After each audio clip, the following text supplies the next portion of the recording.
सही नियत से की गई मेहनत कभी बेकार नहीं जाती। ये साबित किया है बलिया यूपी के संजय मिश्रा ने, जिन्हें हाल ही में भारतीय जनता पार्टी ने उनकी सेवा का फल दिया और ऑफिस के केयर टेकर से सीधे जिला अध्यक्ष बना दिया। यानी जहां संजय अभी तक झाड़ू पोछा लगाते थे, लोगों की सेवा करते थे, उसी दफ्तर में सबसे ऊंची कुर्सी पर बैठेंगे। सरस्वती शिशु मंदिर के छात्र और आरएसएस में स्वयंसेवक रहे संजय की कहानी किसी को भी इस बात के लिए प्रेरित कर सकती है कि आप अपना कर्म ईमानदारी से करते रहिए, परिणाम की चिंता ईश्वर कर लेंगे। आप खुद सुनिए। सुबह का दिनचर्या ये था कि मैं सुबह 6 बजे घर से निकलता था, पार्टी कार्यालय जाता था, ताला खुलता था, उसके बाद कुर्सी ठीक ठाक करके स्वयं झाड़ू लगाता था।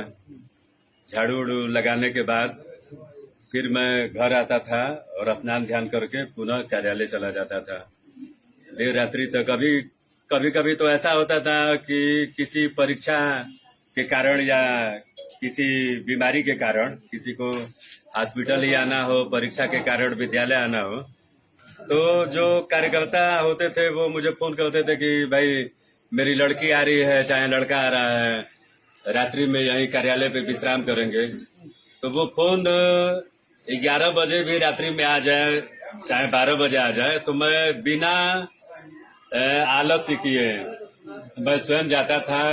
उस समय भी ताला खोलता था, उनको पूरी व्यवस्था बना के, और फिर मैं घर आता था। यह प्रक्रिया मुझे लगता है कि निरंतर कई वर्षों तक चली। आज चूंकि अपना नया कार्यालय बन गया है। लोग बहुत कुछ बोलते भी थे उस वक्त। जी, बहुत कुछ बोलते थे। बहुत आप लोगों ने बहुत झेला भी है लोगों की। बहुत झेला है, लेकिन एक लोग करते थे, वो याद है उस समय वो बात। लोग मजाक उड़ाते थे कि ये सब करने में कुछ है वो नहीं, और ये जो आप कर रहे हैं इसका कोई लाभ मिलने वाला नहीं है।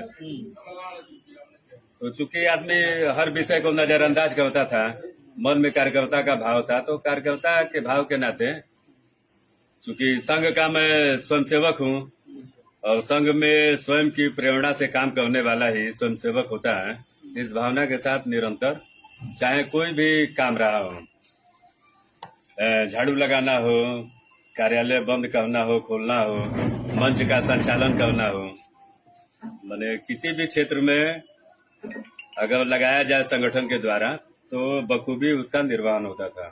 जो परिवार की जो जरूरतें थी वो कैसे आप पूरा करते थे? अब परिवार की जरूरतों को सबसे पहले तो संगठन की क्या जरूरत है उसको पूरा करना है, या भाव लेके आदमी काम करता था।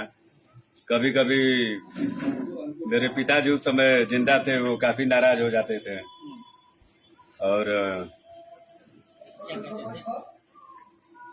अब क्या कहा जाए, वो एक अभिभावक के नाते